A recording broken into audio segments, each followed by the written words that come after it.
วิธีลงทะเบียนพิวพรามง่ายๆเนาะเพียง1 นาทีเดี๋ยวเรามาเบิ่งนำกันเลยเนาะก่อนอื่นให้เราใส่ข้อมูลของเราเนาะใส่อีเมลแล้วก็รหัสผ่านเนี่ยต่างๆเนาะซึ่งหลังจากนั้นก็คือกดถัดไปเลยต่อมาแม่นให้เราใส่ข้อมูลของเราให้มาตรงกับเอกสารที่เราจะเนี่ยต้นอย่างเช่นบัตรประจำตัวบ่พาสปอร์ตบ่จังซี่นะ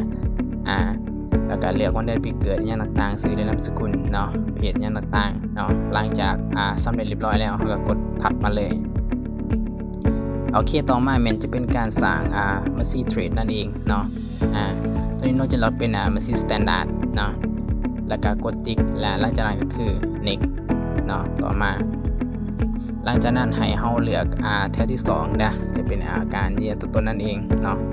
แล้วก็ต่อมาก็คือ ตัวนี้ให้กด Continue เนาะโอเคกดติ๊กอีกบันนึงแล้วก็ Continue อีกทีนึงต่อมาเราเช็คเบิ่งว่าข้อมูลของเรามันตรงกันแล้วบ่ถ้าตรงสำเร็จแล้วก็กดถัดมาเลยเนาะตัวนี้มันให้เราเลือกว่าเราจะยืนยันตัวใดเนาะเราจะเลือกเป็นบัตรประจำตัวนั่นเองเนาะหลังจากนั้นให้เราเลือกรูปภาพเนาะหลังจากใส่สำเร็จเรียบร้อยแล้วก็กดถัดมาเลยเนาะโอเคกดกากบาทโอเคถือว่าสำเร็จเป็นที่เรียบร้อยเนาะมีแต่รอถาการอนุมัตินั่นเอง